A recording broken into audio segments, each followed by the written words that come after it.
ஊடுருவல்காரர்களுக்கு மம்தா பானர்ஜி ஒரு ஏதுவான சூழ்நிலையை ஏற்படுத்தி கொடுத்திருந்தார். இன்று அது பிரச்சனைக்கு ஆளாக்கப்பட்டுள்ளது.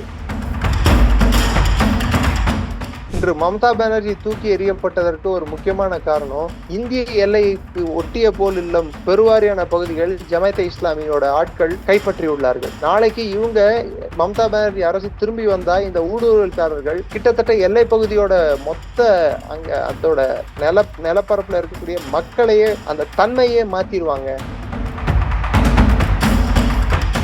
அங்க கம்யூனிஸ்டுக்கு எதிராக போட்டி செய்த IUML காங்கிரஸ் இங்க ஒரே கூட்டணியில இருந்து போட்டி செய்யுது. இவங்க மத சார்பற்ற தன்மை, ஜனநாயகம், நீதி, நேர்மை, நியாயம், மரபு இதெல்லாம் பத்தி பேசுறது எந்த விதத்துல சரின்னு எனக்கு தெரியல.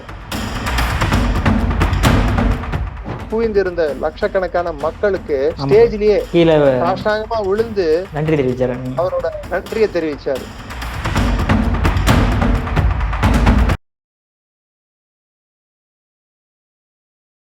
இளைய பாரத நேயர்களுக்கு வணக்கம். இன்னைக்கு நம்ம நேர்களில் நம்ம சிறப்பு விருந்தினர் டாக்டர் நிரஞ்சன் சார் அவர்கள் தான். சார் வணக்கம் சார். ஜெய்ஹிந்த். வணக்கம் ஜெயந்த். சார், மம்தா பானர்ஜி அவர்கள் பல பிரச்சனைகள் பண்ணாங்க. நான் CM போஸ்ட் ரிசைன் பண்ண மாட்டேன் அப்படின்ட்டு. இருந்தாலுமே RN ரவி அவர்கள் இன்னைக்கு பதவி ஏற்கிற அளவுக்கு கொண்டு சுகந்த அதிகாரி வெஸ்ட் பெங்கால் சீஃப் மினிஸ்டராகவும் ஆயாச்சு.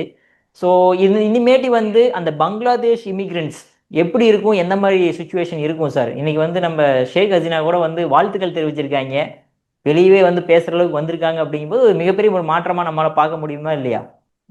அதாவது வெஸ்ட் பெங்கால் மாநிலத்திலையும் அசாம்லயும் பிஜேபி திரும்ப வந்தது யாருக்கு பேரிடியோ இல்லையோ, பாகிஸ்தானுக்கும் பங்களாதேஷ்ல இருக்கக்கூடிய பாகிஸ்தானின் கைக்கூலிகளான ஜமாத்தே இஸ்லாமி, இஸ்புத் தெஹ்ரீர், திரும்பி நேஷனல் சிட்டிசன்ஸ் பார்ட்டின்னு சொல்லிட்டு யூனிஸோட அடிவரடி கட்சி, இவங்களுக்கெல்லாம் ஒரு பேர் இடியா விழுந்திருக்கு.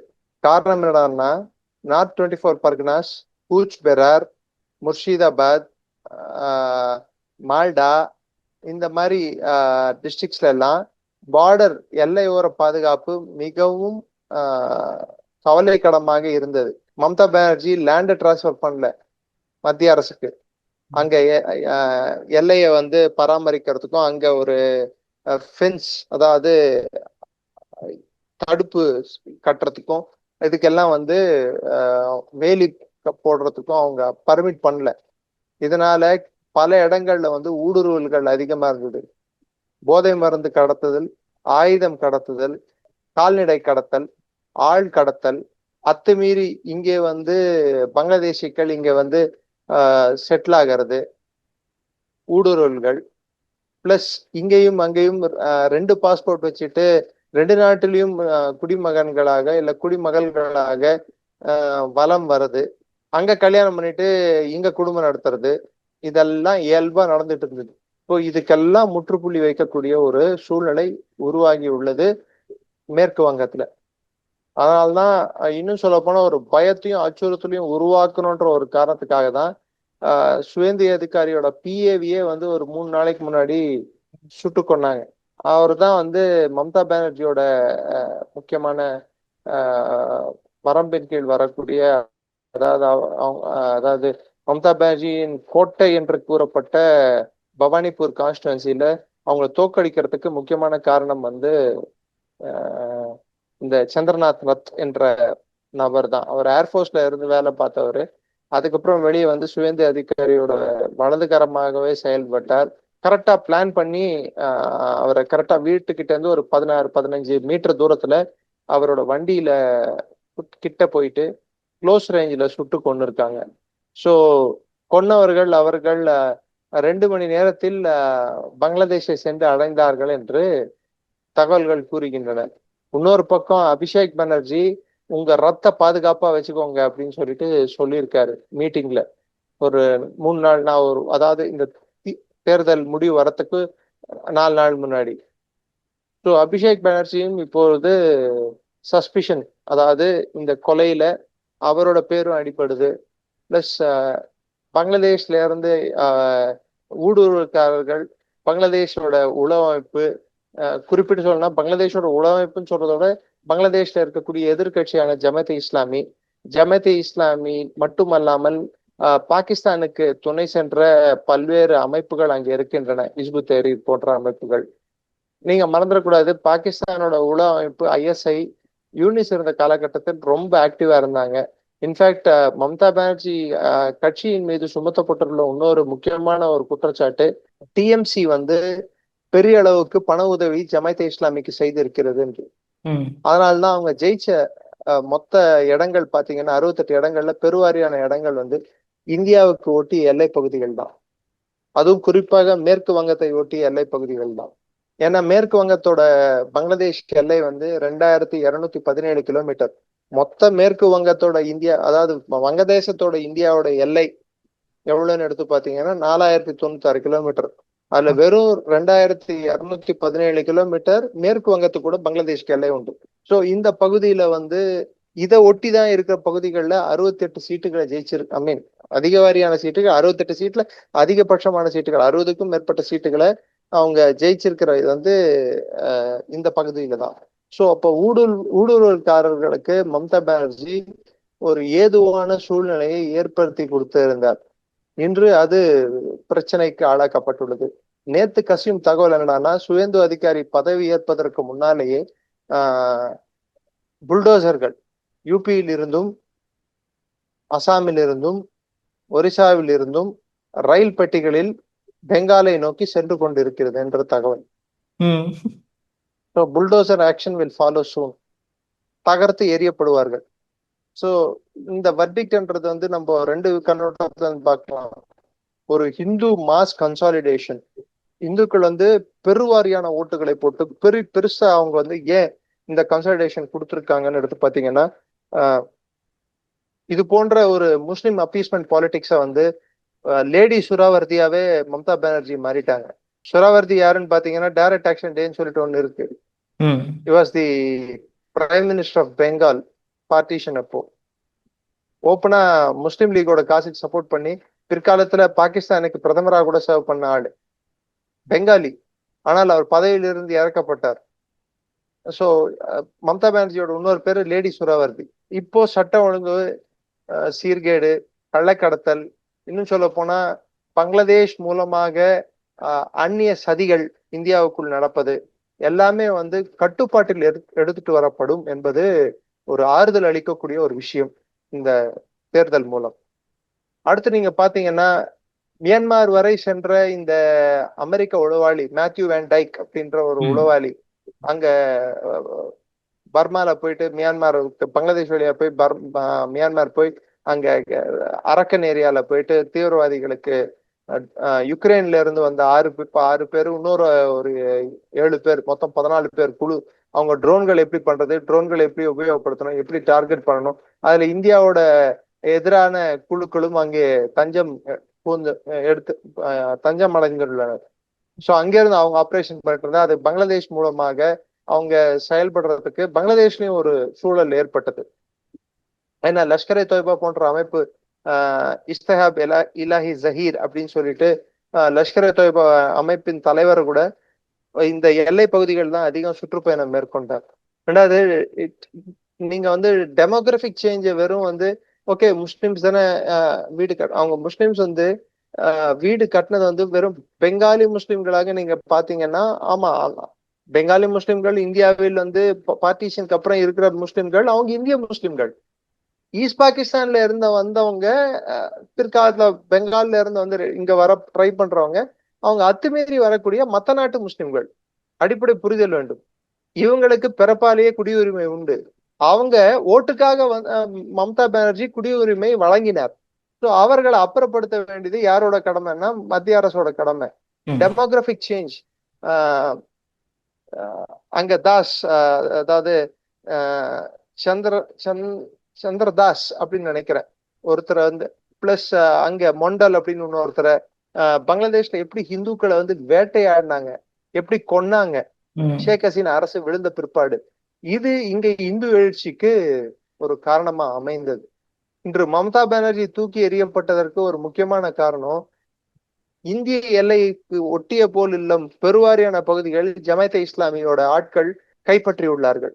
நாளைக்கு இவங்க மம்தா பானர்ஜி அரசு திரும்பி வந்தா இந்த ஊடுருவல்காரர்கள் கிட்டத்தட்ட எல்லை பகுதியோட மொத்த அங்க அதோட நிலப்பரப்புல இருக்கக்கூடிய மக்களையே அந்த தன்மையே மாத்திருவாங்க.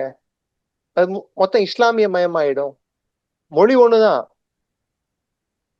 ஆனா கடைசியில இந்துக்களா வாழ முடியாது, அவங்க மைனாரிட்டியா மாறிட முடியும். அது மாதிரி ஒரு சூழ்நிலை ஏற்பட்டால் என்ன செய்வது என்ற ஒரு அச்சம் இந்துக்களிடையே நிலவியதால் தான் கிட்டத்தட்ட முஸ்லிம் டாமினேட்டட் ஏரியாஸ்லயே 20 சீட்டுகள் வந்து பிஜேபி பெற்றுள்ளது. சவுத்லயும் வந்து அதிகபட்சம், அதாவது 142 ரெண்டாவது வாட்டி நடந்த செகண்ட் பேஸ்ல நடந்த தேர்தல்ல 142 சீட்டு, கிட்டத்தட்ட 90 சீட்டுக்கு மேல பிஜேபி ஜெயிச்சாங்க. இது எதிர்பாராத வெற்றின்னு சொல்லிட்டு சொல்றாங்க. எதிர்பாராத வெற்றி இல்ல, இந்துக்களின் எழுச்சி, பிரிவினைவாதிகளின் வீழ்ச்சி. அதுதான் இது ப்ரூவ் பண்ணிருக்கு. இந்து எழுச்சி என்பது இருந்தால் அண்டை நாட்டில் இருந்து வரக்கூடிய அத்துமீறி நுழையக்கூடிய ஊடுருவல்காரர்கள், மதம் சார்ந்த ஊடுருவல்காரர்கள் அப்புறப்படுத்தப்படலாம் என்பதற்கு இது ஒரு நிதர்சனமான ஒரு உண்மை. பிளஸ் சிஏஏ போன்ற அமைப்புகள் இந்தியாவில் அமளி ஏற்படுத்துவதற்கு பெங்கால் போன்ற மாநிலங்கள் ஒரு நல்ல ஒரு இடமா இருந்தது. நார்த் ஈஸ்ட வளர விடாம பாத்துக்கிறதுக்கு பெங்கால்ல மம்தா அரசு வந்து ஒரு என்ன சொல்ற உபயோகரமான ஒரு அரசா இருந்தது.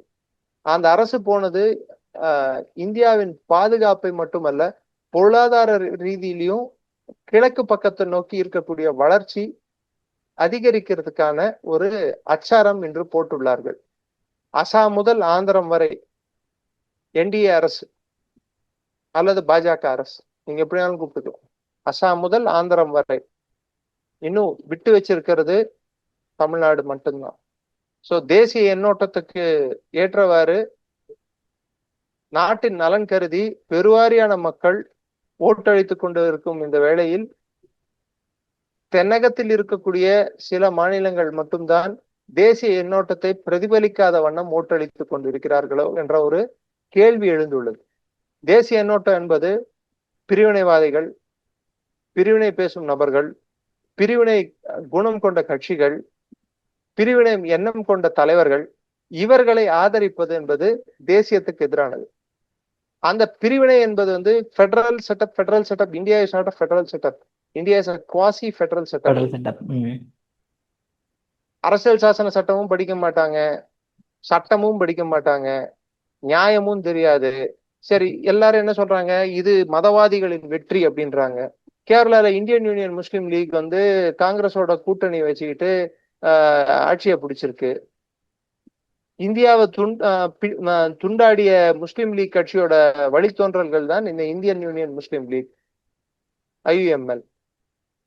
அப்ப ஐயுஎம்எல் கூட கூட்டணி வச்சுட்டு இருந்தா அது மதவாதிகள் இல்லையா? அவங்க என்ன மிதவாதிகளா? இன்னைக்கு தமிழகத்துல காங்கிரஸ் எந்த கூட்டணி கேரளால அவங்க வச்சுட்டு இருக்காங்களோ அந்த கூட்டணி இங்க பிளவுபட்டு இந்த பக்கம் ஒரு சைட்ல இருக்கு, அந்த பக்கம் ஒரு சைட்ல இருக்கு. ஐயுஎம்எல் வந்து காங்கிரஸ்க்கு எதிரில் நிக்குது இங்க தமிழ்நாட்டுல. அங்க கம்யூனிஸ்டுக்கு எதிராக வந்து போட்டி செய்த ஐயுஎம்எல் காங்கிரஸ் இங்க ஒரே கூட்டணியில இருந்து போட்டி செய்யுது. இவங்க வந்து மத சார்பற்ற தன்மை, ஜனநாயகம், நீதி, நேர்மை, நாணயம், மரபு, இதெல்லாம் பத்தி பேசுறது வந்து எந்த விதத்துல சரின்னு எனக்கு தெரியல சார். இப்போ இன்னொரு கேள்வி எழுதுது சார், எதனால வந்து மம்தா பானர்ஜி அவர்கள் ஆன்டி இந்தியா, அது மட்டும் இல்லாம ஆன்டி ஹிந்துவா செயல்படுறாங்க? என்ன ப்ராப்ளம் அவங்களுக்கு? they took Hindu votes for granted or she took Hindu votes for granted. இந்துக்கள் எப்படி இருந்தாலும் நமக்கு ஓட்டு அளிப்பாங்க, மதம் பேர்ல, ஜாதி பேர்ல, இனம் பேர்ல பிரிந்து கிடக்கும் வரை இந்துக்கள் வந்து ஈஸியா நம்ம பந்தாடலாம் அவங்கள. முஸ்லிம்ஸ் வந்து என் பிளாக் ஓட்டிங் பண்ணுவாங்க, கிறிஸ்துவர்கள் என் பிளாக் ஓட்டிங் பண்ணுவாங்க.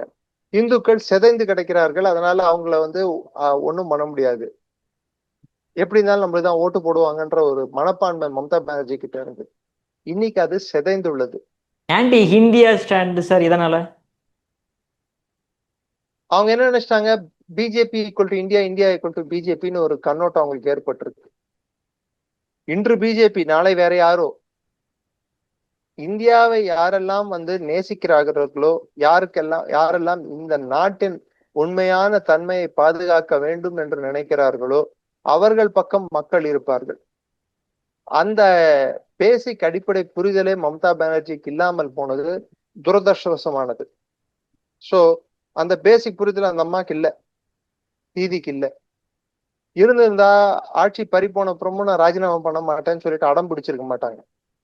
எனக்கு தெரிஞ்சு நான் பார்த்த வரலாற்றுல ஒரு முதல்வரை வந்து தேர்தலை தோத்தும் எம்எல்ஏ பதவி தோத்தும் நான் சிஎம்ஆ இருப்பேன்னு சொல்லிட்டு கண்டினியூ பண்ணிட்டு கடைசியில கவர்னர் வந்து அசம்பிளியோட காலமே முடிஞ்சு போச்சு, no you are no more CM dismiss பண்ணது இதுதான் முதல் வாட்டி நான் பார்த்து. எனக்கு அரசியல் புரிதல்ன்றது 96ல இருந்து தேர்தல்களை பார்த்துட்டு இருக்கேன். ஏன்னா ஓரளவுக்கு அந்த டைம் புரிதல் வந்துருச்சு. அப்கோர்ஸ் ஓட்டு போட்டீங்களா 96லன்னு இல்ல, ஓட்டு போடுறதுக்கு எனக்கு டைம் ஆச்சு. ஏன்னா மெஜாரிட்டி அங்க இருந்து ஒரு 5 வருஷம் எடுத்துக்கோங்க, 5 வருஷம் 4 வருஷம் ஆச்சு எனக்கு ஓட்டு போடுறது. ஸோ அவ்வளோ புரிதல் வந்து எனக்கு. பட் ஆனா 15-16 வயசுக்கு புரிதல் வந்து ஓரளவுக்கு இருந்தது, அரசியல் புரிதல். அந்த டைம்லயே நான் பார்த்தது, நான் புரிஞ்சுக்கிட்டது என்னடான்னா, தோத்துட்டா மரியாதையா ரிசைன் பண்ணணும். செக்ரட்டேரியட்டுக்கு போறேன்னு சொல்றது, எப்பயாவது செக்ரட்டேரியட்டோட பாதுகாப்பை மத்திய அரசு கட்டுப்பாட்டுல எடுத்து வந்திருக்காங்களா? பெங்கால்ல தான் நடந்திருக்கு இந்த வாட்டி. ஸோ பெங்காலோட பாதுகாப்பு வெறும் பெங்காலோட பாதுகாப்பா நீங்க பார்க்க கூடாது. இந்த பக்கம் பாத்தீங்கன்னா அசாமோட பாதுகாப்பு அதுல அடங்கி இருக்கு, பீகாரோட பாதுகாப்பு அடங்கி இருக்கு, ஜார்க்கண்டோட பாதுகாப்பு அடங்கி இருக்கு, கீழே வந்தீங்கன்னா ஒரிசாவோட பாதுகாப்பு அடங்கி இருக்கு. அந்த சைடு இப்ப எடுத்து பாத்தீங்கன்னா நார்த் ஈஸ்டுக்கு போகக்கூடிய வழித்தடம் சிலிகுரி காரிடார் அவங்க அந்த பெங்காலோட கட்டுப்பாட்டுல தான். ஸோ ஒரு இந்தியாவோட முக்கியமான நிலப்பரப்பு வந்து சர்ச்சைக்குரிய பிரச்சனைக்குரிய ஒரு கட்சியின் கையில் சிக்கி இருந்தது. அது இன்று மீட்கப்பட்டுள்ளது. மரிஜாப்பின்னு ஒரு மேசக்கர் இருக்கு. பிற்படுத்தப்பட்டோரும் இன்னும் சொல்ல போனா தாழ்த்தப்பட்ட சமூகத்தின் பாதுகாவல் என்று அழைத்துக் கொள்ளும் கம்யூனிஸ்டுகள் மரிஜாப்பி இன்சிடென்ட்ல பங்களாதேஷில் இருந்து வந்து மரிஜாப்பி என்ற ஒரு தீவில் இருந்த 10,000க்கும் மேற்பட்ட இந்துக்களுக்கு எதிராக என்ன கொடுமைகள் செய்தார்கள், என்ன செஞ்சாங்கன்னு சொல்லிட்டு அந்த மரிஜாப்பி மேசக்கர் அப்படின்னு சொல்லிட்டு நெட்ல டைப் பண்ணி பாருங்க. கம்யூனிஸ்டுங்களோட ஒரிஜினல் திட்டமும் ஒரிஜினல் எண்ணோட்டமும் ஒரிஜினல் சுயரூபமும் நம்மளுக்கு தெரிய வரும். 67 முதல் 2026 வரை சுமார் 60 வருடங்கள், 59 வருடங்கள், 59 வருடங்களாக கிட்டத்தட்ட தேச விரோத சக்திகளின் பிடியில் பெங்கால் வாடியது. இன்று அதற்கு விடிவு காலம் பிறந்துள்ளது. கம்யூனிஸ்டுகளோட பெரிய தேச விரோதிகள் இருக்க முடியாது எனக்கு தெரிஞ்சு. அதனால்தான் இந்தியா பேரை கடைசியிலையும் கட்சி பேரை முதலையும் போட்டு வச்சிருக்காங்க அவங்க. கொரியாவை பார், கூபாவை பார், சைனாவை பார், நீ இந்தியாவை பார், நீ இந்தியாவை பார். கேரளால பதவிக்கு அடிச்சுக்கிட்டு பினராயி விஜயன் அவர்கள் இவர் ரமேஷ் செனிதாலாவையும் சதீஷனையும் அவங்க கேசி வேணுகோபால் உட்பட இவங்களை எல்லாம் பிடிச்சி வாய்க்கு வந்தது பேசுறது. இவங்க பினராயி விஜயன் பிடிச்சி வாய்க்கு வந்தது பேசுறது. வகுப்புவாதம் என்பது பெரிய குற்றச்சாட்டாக வைக்கிறது காங்கிரஸை பார்த்து. ஏன்னா அவங்க ஐயுஎம்எலோட கூட்டணி சேர்ந்திருக்காங்கன்னு சொல்லிட்டு. அது தமிழ்நாட்டுல வந்தா 2 பேரும் ஒரே கூட்டணியில கலந்துக்கிறது. இதுதான் சந்தர்ப்பவாதம்னு எல்லாரும் சொல்றது. அரசியல்ல எந்த கட்சியும் சந்தர்ப்பவாத அரசியல் பண்ணாம இல்லை, எல்லா கட்சியும் பண்ணிருக்கு, பாஜக உட்பட. நான் இல்லைன்னு நான் சொல்லவே மாட்டேன். பாஜக உட்பட சந்தர்ப்பவாதம் பண்ணிருக்கு. உதாரணத்துக்கு மகாராஷ்டிரால ஏக்நாத் ஷிண்டே உடைந்து வந்தது முதல் கொண்டு மற்ற விஷயங்கள் எப்படி நடந்தது, அஜித் பவார் யார குற்றம் சொன்னார்களோ திரும்பி அதே அஜித் பவாரை டெப்டி சிஎம் ஆக்கினது முதல் கொண்டு எல்லாம் சந்தர்ப்பவாதத்தின் சின்னங்கள் தான். ஆனால் அடிப்படையில் சந்தர்ப்பவாத கட்சி என்று ஒன்று எடுத்துக்கொண்டால் இந்தியாவில முதல் இடம் அதற்கு காங்கிரஸ், 2வது இடம் communist. Corruption, commission, crookedness, Congress, communist எல்லாம் சி. ஸோ அந்த கம்யூனிஸ்டுகளை ஒழிக்கிறதுக்கு வந்தேன்னு சொன்ன மம்தா பானர்ஜி கம்யூனிசத்தை ஒழிச்சாங்களே தவிர்த்து கம்யூனிச சித்தாந்தத்தையோ கம்யூனிச கோட்பாடையோ அடுத்த கட்டத்துக்கு எடுத்துட்டு போயிட்டாங்க. ஊழல், நாட்டுக்கு எதிராக செயல்படுவது, நாட்டின் பாதுகாப்புக்கு பங்கம் விளைவிப்பது, அண்டை நாடுகளுக்கு இந்தியாவுக்கு எதிராக துணை போவது, வகுப்புவாத அரசியலை முன்வைத்து அரசியல் செய்வது, இதெல்லாம் தான் இன்னைக்கு அவங்களுக்கு பெரிய பேக்லாஷ் கிரியேட் ஆயிருக்கு. இதெல்லாம் தான் அவங்கள வந்து அவங்களோட ஓட்டுகளை பெரிய அளவுக்கு சரிந்திருக்கிறது. 41% தான் ஓட்டு வாங்கியிருக்காங்க. கிட்டத்தட்ட 46% பிஜேபி வாங்கியிருக்கு. 41% கூட சின்ன ஓட்டு பர்சன்டேஜ் இல்லை, பெரிய ஓட்டு பர்சன்டேஜ் தான், பெரிய ஓட்டு பர்சன்டேஜ் தான். அப்படி இருந்தும் மம்தா பானர்ஜி 41% வாங்கி 81 சீட்டோ என்னதான் வாங்கியிருக்காங்க.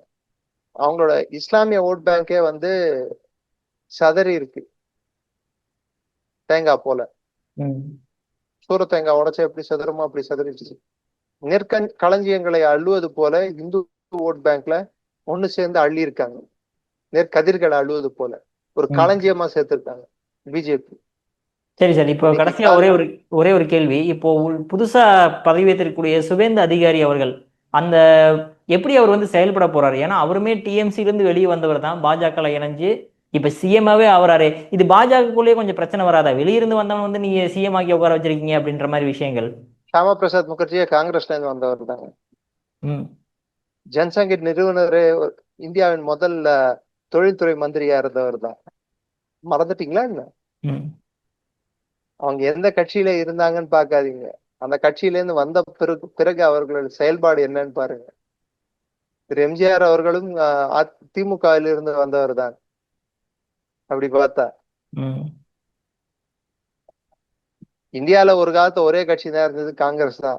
சோ பல கட்சிகள், ஏன் கேஷவ் பலிராம் ஹெட்கவர் RSS ஃபவுண்டர், அவரே காங்கிரஸ் இல்லைங்க, காங்கிரஸ்ல இருந்தவர் தானே.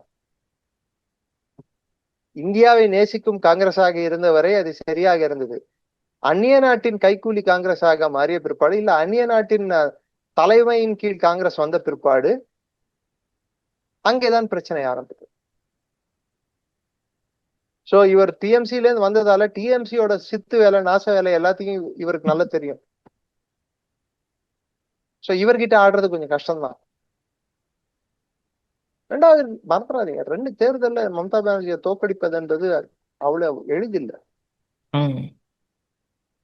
முதல் வாட்டி நந்திகிராம்ல தோத்ததுக்கு என்ன சொன்னாங்க, நான் வந்து அவரோட இடத்துல போய் கண்டெஸ்ட் பண்ணதால என்ன தோற்கடிக்க முடிஞ்சது. சரி இதோ வரேன், இதுதானே சொன்னீங்க மேடம், நான் வரேன், உங்க ஏரியாக்கே வரேன், உங்க தொகுதியிலேயே நிக்கிறேன், உங்களே தோற்கடிச்சு காட்டுறேன் அப்படின்னு சொல்லிட்டு வந்துட்டேன்னு சொல்லு, திரும்ப வந்துட்டேன்னு சொல்லுன்ட்டு சூப்பர் ஸ்டார் சொல்ற மாதிரி வந்து பவானிபூர்லயே நின்று 6வது ரவுண்ட் வரைக்கும் ட்ரெயிலிங் பின்தங்கி இருந்து கடைசியில 15,000 ஓட்டுகள் வித்தியாசத்தில் மம்தா பானர்ஜியை தோற்கடிச்சது. முன்னாள் முதல்வர் மட்டுமல்ல, முன்னாள் எம்எல்ஏவும் மாத்திட்டாரு. இப்ப மம்தா பானர்ஜி நினைச்சாங்கன்னா வேற எங்கேயாவது தொகுதியில நின்று ஜெயிக்கலாம். ஆனா அவங்களுக்கு அந்த பயம் இருக்கு, ஜெயிப்பாங்களா ஜெயிக்க மாட்டோமோன்ட்டு அசம்பிளில. அதுக்கு பதிலாக அவங்க என்ன பண்ணுவாங்க, ஒண்ணு ராஜ்யசபா போடுறதுக்கு பிளான் பண்ணுவாங்க.